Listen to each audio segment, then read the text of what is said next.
Assalamualaikum warahmatullahi wabarakatuh. My name is Muhammad Haziafi bin Mapijan. I am from AP 115 4C. So today I am going to hold the presentation for the finance issue that contribute in the properties in Malaysia ranging from the year of 2018. We will see the presentation into the next video. Thank you. Hi, my name is Muhammad Haziafi and today I am going to explain the property finance issue that happened in Malaysia. Let's go. The incompetence of past government conducting the budget makes the rate of economic growth slower in both 2018 and 2019 than 2017. Only few projects are getting selected and the others were cancelled or postponed. This shows that the economic budget tabling system are downfalling into the worst. For the selected projects, their costs were slashed in order to bring down the cost significantly. As an example, Klang Valley retendered their tender as an open tender to bring down their project costs. What are the relationship between the budget and the property sector? Okay, we go to the point 1. Point 1. The main thrust for the budget specifically focus on lower to middle income groups as many of them are interested in buying affordable houses. The highlights in the budget would be RN 1.5 billion ringgit was set aside to build affordable homes, 1 billion ringgit provided by Bank Negara to help first-time homebuyers financing. More than that, mortgage provided to the first-time homebuyers with household incomes less than 5,000 ringgit. Stamp duty also are exempted on the first 300,000 ringgit on the SPA and loan agreement for homes that cost below 500,000 ringgit. Due to weaknesses in implementation of past government, the affordable home target were never met. Now the new hands are on the deck. A substantial RM 1.5 billion are allocated for affordable homes that lower and middle income group can afford to buy. How to overcome the sluggish housing market? There are certain problem solutions on property market. Problems are how to alleviate the huge overhang of unsold houses in market housing, and the solution were there will also be a 6 month stamp duty exemption on the first-time purchase of homes costing between RM 300,000 ringgit and RM 1 million ringgit Malaysia. The next problem is, can we increase the stamp duty rate on high-end market? For the solution for this problem, increasing the rate of the stamp duty will dampen and slow down the sales of the acquisition as the cost is increases. Maintaining the rate should be enough. Due to the new government election wins, this SST are implemented throughout after the GST. So the SST or sales services tax aren't enough to deter as revenue stream. What is the solution for this problem? The solution for this particular problem, the sales and services taxes SST will be implemented towards the foreign services provider to increase the value of the revenue itself. The new government pledged in stabilizing the finance. There are several steps taken by the government to settle the problem, as they promised in election of GA14.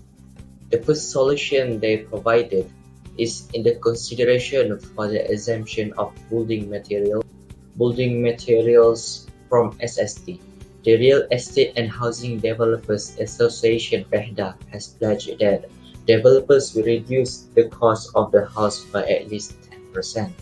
For the solution 2 they provided, the Real Property Gain Tax (RPGT) structure will be amended such that locals as well as permanent residents will now be levied a tax of 5%, which previously at 0%, if the sale of the property takes place after the 5th year.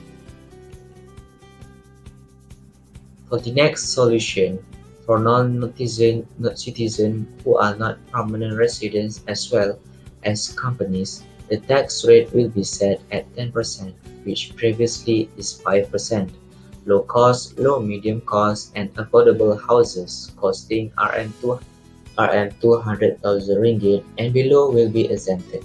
For the next solution, the government has announced plans to set up the world's first airport real estate investment trust, which is REIT, into the where the assets of Malaysia airports holdings Mahbi will be injected.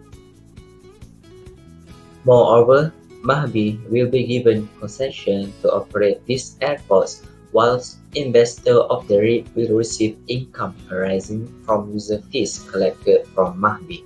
The government hopes to raise RM 4 billion ringgit from these exercises. On to the next solution, the government has also announced plans to hold scheduled and staggered sales of land via auctions to the highest bidders to generate revenue itself. Let's get into solution 7. Khazanah Malaysia will be entrusted to develop an 80-acre site located in Subang into a world-standard aerospace hub. This will create employment opportunities and housing demand around the facility. For the solution 8, the government will also design a 380-acre site in Pulau Indah in Selangor as a free trade zone to support the shipping and logistics business in Port Klang. Okay, for the last solution given by the government will turn Pulau Pangkor into a free trade zone. This is expected to provide a big boost to tourism on the island and lead to more commercial properties being developed besides hospitality and leisure-related developments such as theme parks and hotels. So, we have come to the end of our presentation today. So, our presentation titled for the finance issue happened in Malaysia has come to the end. Here is some of my opinion towards the finance issue problems that occurred in Malaysia. The power authority should take actions to step up the finance problems in the first place. We should rely more on richer community to generate our revenue as they have the highest income in our community. Last but not least, use the available municipalities to make them as one of main tourism point to attract tourism. Alright, that's all from me. Thank you for spending your time. Thank you for watching. Assalamualaikum warahmatullahi wabarakatuh.